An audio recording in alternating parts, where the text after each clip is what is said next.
magpapalagay sa ating lipunan at maglinis ng maaga sa araw-araw. Nakakapagod naman po. Aba higit na mahalaga ito anak. Hindi lang para sa atin, kundi para sa mga taong nakapaligid sa atin. Dahil ito ay parte ng gawaing pansibiko. Gusto ko lang sana magtanong tungkol sa gawaing pansibiko. Manarinig po kasi akong usapan na plano daw sila kung saan at kailan nila gagawin yun. Ano po ba ang gawaing pansibiko? Ang gawaing pansibiko ay mga gawain na nakakatutulong sa mga mamamayan sa isang lipunan. Tulad ng mga gawaing nilalahukan ng walang hinihintay na kapalit at may pagpupusang loob na makatutulong at magdulot ng kabutihan sa kapwa.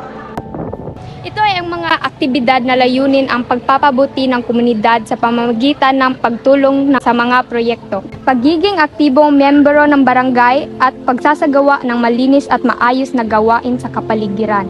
Bakit po ba mahalaga itong gawin? Mahalaga ang aktibong pakikilahok ng mamamayan sa gawaing pansibiko. Dahil ito ay nagpapalakas sa lipunan, nagtataguyod sa tunay na demokrasya, at nagdudulot ng pagkakaisa at kolektibong kapangyarihan. Layunin nitong lutasin ang mga suliranin at mula ito ay makapagdulot ng mabuting pagbabago sa pamayanan.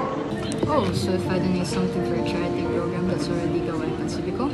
Yes, even the little things like cleaning, teaching, and spreading awareness is already part of gawaing pansibiko. It all starts with the little things.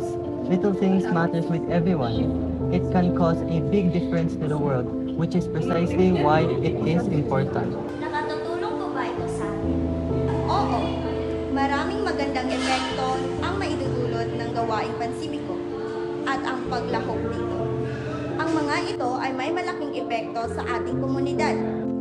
Ito ay nagdudulot ng pagkakaisa, pagkakawang gawa, nagpapaunlad ng komunidad, nagpapalaganap ng kaalaman at kamalayan, at nagbibigay ng inspirasyon at pag-asa.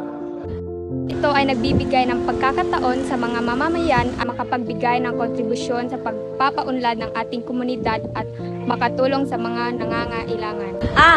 Ngayong alam ko na ang gawaing pansibiko at ang kanyang mga epekto sa bansa o lipunan natin, ay gusto kong makilahok upang ito ay mas mapaunlad at mapalago ang ating bansa.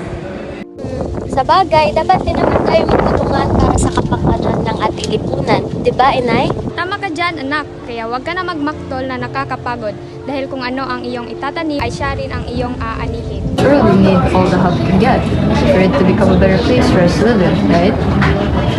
Yes, let's make this world a better place by being better.